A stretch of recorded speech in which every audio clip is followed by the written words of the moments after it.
आज हम कुछ ऐसे विचारों पर गौर कर रहे हैं जो रिच डैड पुअर डैड किताब के कुछ अंशों से लिए गए हैं। इनमें एक चौंकाने वाली बात कही गई है कि भाई लगभग 90% लोग कड़ी मेहनत करके पैसा तो कमाते हैं, लेकिन उस पैसे को अपने लिए काम पर लगाना नहीं सीख पाते हैं। तो आज हम इसी गुत्थी को सुलझाने की कोशिश करेंगे इन अंशों के जरिए। हमारे सामने इस किताब के कुछ हिस्से हैं और ये बताते हैं कि कैसे हमारी सोच और कुछ आप कह सकती हैं बुनियादी आर्थिक सिद्धांत हमारी आर्थिक सफलता तय कर सकते हैं। तो चलिए इन विचारों की गहराई में उतरते हैं। हमारा मकसद है इन पन्नों में छिपे सबसे काम के आर्थिक सबक निकालना। सबसे पहली और शायद सबसे बड़ी बात जो सामने आती है वो है सोच का बुनियादी फर्क। ये अंश बताते हैं कि एक सोच जिसे गरीब पिता की सोच कहा गया है वो पारंपरिक सलाह देती है, स्कूल जाओ, अच्छे नंबर लाओ, सुरक्षित नौकरी ढूंढो और बस तनख्वाह पर ध्यान दो।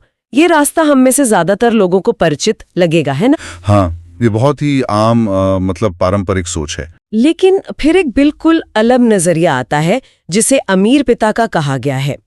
यहाँ सलाह है, नौकरी सिर्फ तनख्वाह के लिए नहीं बल्कि नए हुनर सीखने के लिए करो। असली दौलत तब बनती है जब आप पैसे से पैसा बनाना सीख जाते हो, यानी पैसे को अपने लिए काम पर लगाते हो। ये सोचने का तरीका वाकई एकदम अलग है। हाँ, ये पारंपरिक सुरक्षा वाली सोच से हटकर सीधा स्किल डेवलपमेंट और पैसिव इनकम बनाने पर जोर देता है। यहाँ मानसिकता का पूरा खेल ही बदल जाता है। इन अंशों में पैसे को अपने लिए काम पर लगाने का मतलब साफ किया गया है। ऐसी चीजें बनाना या उनमें निवेश करना जो आपकी सीधी मेहनत के बिना भी लगातार आमदनी देती रहे। ये सिर्फ ज्यादा कमाने की बात नहीं बल्कि कमाई का सिस्टम बदलने की बात है। तो क्या इसका मतलब ये हुआ कि हमें अपनी रोजमर्रा की कमाई एक्टिव इनकम से ध्यान हटाकर ऐसी चीजों पर लगाना चाहिए जो अपने आप पैसा कमा कर दें? पैसिव इनकम जिसे कहते हैं, जैसे किराया या डिविडेंड या बिजनेस से होने वाला मुनाफा? बिल्कुल, ये विचार उसी दिशा में जाता है। सामग्री का तर्क ये है कि आपकी नौकरी की तनख्वाह की एक सीमा है, वो आपके समय और मेहनत पर निर्भर करती है। लेकिन अगर आप ऐसा सिस्टम बना लेते हैं जहां आपका पैसा आपके लिए और पैसा कमा रहा है तो उसकी कोई तय सीमा नहीं है।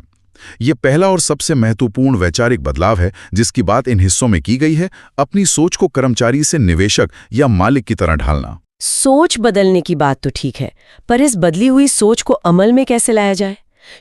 शायद इसका जवाब हमें अगले सबक में मिलता है, जो पैसे को देखने का नजरिया ही बदल देता है। एसेट्स और लायबिलिटीज का फर्क समझना। ये सुनने में बड़ा एकेडमिक सा लगता है, पर इन अंशों में इसे बहुत सरल तरीके से समझाया गया है। आमतौर पर लोग उन चीजों पर खर्च करते हैं जिन्हें ये अंश लायबिलिटीज कहते हैं, जैसे बढ़िया गाड़ी, बड़ा सा घर अगर वो कमाई नहीं दे रहा, लेटेस्ट गैजेट्स। ये सब चीजें क्या करती हैं?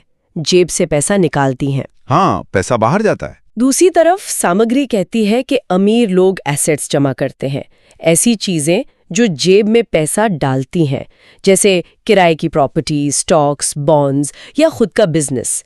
नियम एकदम सीधा है, अगर कोई चीज आपकी जेब में पैसा डाल रही है तो एसेट है, अगर वो पैसा निकाल रही है तो लायबिलिटी। कितना आसान लगता है ये? आसान लगता है, लेकिन ये समझ ही आप कह सकते हैं दौलत बनाने की बुनियाद बताई गई है इन अंशों में। जैसे ही कोई लायबिलिटीज खरीदने की आदत छोड़कर एसेट्स बनाने पर ध्यान देना शुरू करता है, उसकी आर्थिक कहानी बदलने लगती है। ये सीधे तौर पर पहले सबक से जुड़ा है, पैसे को काम पर लगाना। असल में एसेट्स खरीदना ही पैसे को काम पर लगाने का सबसे ठोस तरीका है। यहाँ एक दिलचस्प बात यह है कि जिसे हम अक्सर अपना सबसे बड़ा एसेट मानते हैं, अपना घर, वो भी इस परिभाषा के हिसाब से लायबिलिटी हो सकता है। ये थोड़ा कंफ्यूजिंग नहीं है? हाँ, और यही इस नजरिए का सबसे क्रांतिकारी पहलू है जो इन अंशों में उभरता है। अगर आपका घर आपको किराया नहीं दे रहा बल्कि मेंटेनेंस, टैक्स, लोन की किश्तों में आपका पैसा खर्च करवा रहा है तो इस फ्रेमवर्क के अनुसार वो एक लायबिलिटी है, चाहे समाज उसे कितनी भी बड़ी संपत्ति क्यों न मानता हो। ये पारंपरिक सोच को सीधी चुनौती देता है। अच्छा, मतलब हर बार कुछ खरीदने से पहले खुद से ये सवाल पूछना चाहिए, क्या ये मेरी जेब में पैसा डालेगा या निकालेगा? ये एक फिल्टर की तरह काम कर सकता है। बिल्कुल, और सामग्री इसी सरल नियम पर बार बार जोर देती है। अपना एसेट कॉलम बढ़ाते जाना और लायबिलिटीज कॉलम घटाते जाना, यही आर्थिक स्वतंत्रता की तरफ ले जाने वाला रास्ता बताया गया है। इसमें सिर्फ जानकारी नहीं बल्कि अनुशासन और भावनात्मक नियंत्रण की भी जरूरत होती है, क्योंकि अक्सर लायबिलिटीज ज्यादा आकर्षक लगती हैं। ये अनुशासन और समझ, ये कहाँ से आएगी? यहीं पर शायद तीसरा सबक काम आता है, आर्थिक शिक्षा, मतलब फाइनेंशियल एजुकेशन का महत्व। इन अंशों में इस बात पर काफी जोर है कि हमारे स्कूल और कॉलेज हमें नौकरी करना तो सिखाते हैं, पर पैसा मैनेज करना या बढ़ाना वो नहीं सिखाते। सही बात है। ये एक कमी है। अगर आर्थिक आजादी चाहिए तो अकादमिक पढ़ाई शायद काफी ना हो। अकाउंटिंग, निवेश, बाजार के उतार चढ़ाव, कानून, इन सब की बुनियादी समझ होना जरूरी बताया गया है।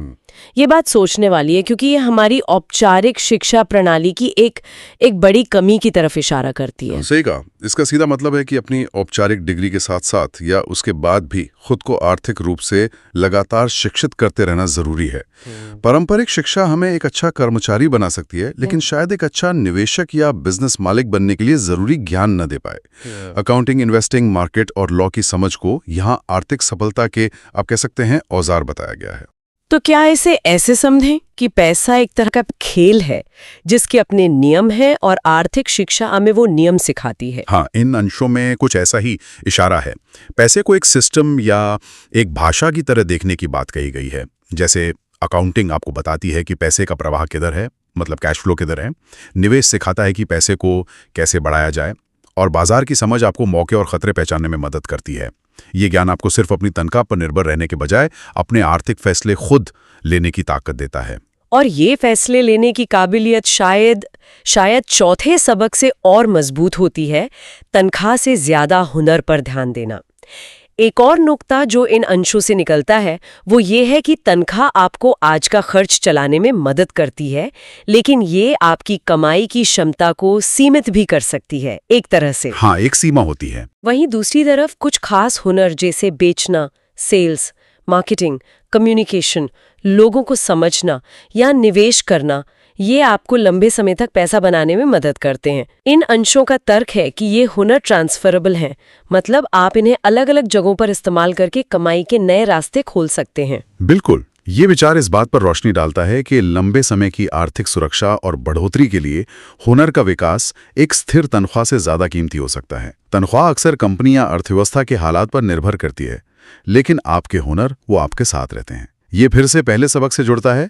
नौकरी सिर्फ पैसे के लिए नहीं बल्कि अनुभव और हुनर हासिल करने के लिए भी देखें। तो जब कोई नौकरी चुन रहा हो या बदलने की सोच रहा हो तो उसे सिर्फ सैलरी पैकेज नहीं देखना चाहिए, बल्कि ये भी सोचना चाहिए कि यहाँ मुझे कौन से नए स्किल सीखने को मिलेंगे जो 5 या 10 साल बाद मेरे काम आएंगे। हाँ, सामग्री इसी लॉन्ग टर्म विजन को अपनाने की सलाह देती है। सेल्स और मार्केटिंग जैसे हुनर आपको सिखाते हैं कि वैल्यू कैसे बनाएं और उसे बेचें। कम्युनिकेशन और नेगोशिएशन आपको बेहतर डील करने में मदद करते हैं, और इन्वेस्टिंग आपको सिखाता है कि कमाए हुए पैसे को कैसे और बढ़ाया जाए। ये वो व्यवहारिक कौशल हैं जो अक्सर क्लासरूम में नहीं सिखाए जाते, लेकिन जिन्हें यहाँ आर्थिक सफलता की कुंजी बताया गया है। ये आपकी क्या कहते हैं, मानवीय पूंजी, ह्यूमन कैपिटल को बढ़ाते हैं। तो अगर हम इन चारों सबकों को एक साथ देखें, सोच बदलना, एसेट्स और लायबिलिटीज को समझना, लगातार आर्थिक ज्ञान हासिल करना और तनख्वाह से ज्यादा हुनर पर ध्यान देना, तो इन अंशों का निचोड़ क्या निकलता है? मुझे ऐसा लगता है कि संदेश काफी सीधा है। पैसा कमाना एक बात है, लेकिन उसे संभालना, उसे बढ़ाना और उसे अपने लिए काम पर लगाना, ये पूरी तरह से एक अलग कला है, एक विज्ञान है। और अच्छी खबर यह है कि ये सीखा जा सकता है। बिल्कुल सही कहा। इन हिस्सों का केंद्रीय विचार यही लगता है कि आर्थिक सफलता सिर्फ किस्मत या अच्छी नौकरी का नतीजा नहीं है, बल्कि ये सही मानसिकता, स्पष्ट आर्थिक समझ, खासकर एसेट्स और लायबिलिटीज की, निरंतर सीखने की आदत और सही हुनर विकसित करने का परिणाम है। ये एक सक्रिय रवैये की मांग करता है, न कि सिर्फ हालात पर निर्भर रहने की। ये जानकारी हमें अपने आर्थिक जीवन का ड्राइवर बनने के लिए प्रेरित करती है। तो ये थी रिच डैड पुअर डैड के कुछ अंशों पर आधारित हमारी आज की बातचीत, जिसमें हमने पैसे और दौलत बनाने को लेकर कुछ अलग और शायद चुनौतीपूर्ण विचारों पर गौर किया। और जाते जाते एक सवाल छोड़ जाते हैं सोचने के लिए।